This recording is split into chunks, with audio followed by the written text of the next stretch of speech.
today we are going to talk about rebalancing, and we're going to talk about what it is and why it's important. And so the way that I'm going to do this is by using an example. And so what we're going to do is we're going to say that we have an investor and then they have $100,000 in their 401k or their IRA. And whenever you are investing, then you think about how long you have to keep the money in, and then also how much risk you're willing to take.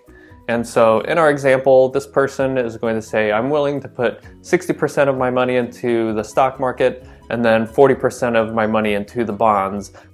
So now, to illustrate the importance of rebalancing, what we're going to do is we're going to say this person did this back in 2010, right? And then they said, okay, I've invested my money, now we're just going to let it ride.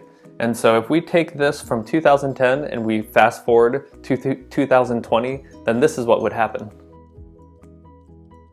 In this 10-year period, what's happened is that the stock portion has grown from $60,000 to north of $180,000, while their bond portion has gone from $40,000 to about $60,000 or so. And so whenever back in 2010, this person said, hey, I want to have about 60% of my portfolio in stocks, what has happened here is that it's now almost 80%. So let's think about what's just happened here. So this is somebody who 10 years ago said, I want to be kind of on the moderate side, not take too much risk.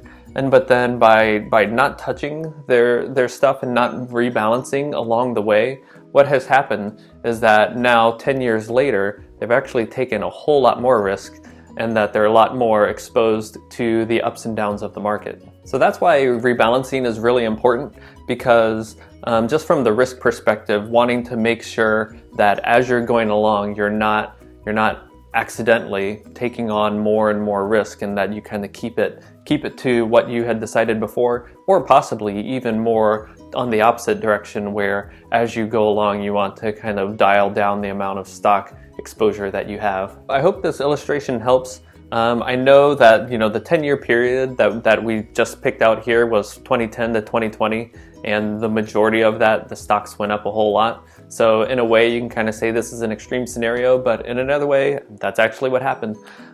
So that's just illustrating a little bit of why it's important to rebalance, to make sure that you're not taking more risks than you think you're going to be, and then be exposed for some of the crazy market swings that have been happening recently as you're getting older, and because that's the opposite of what you want.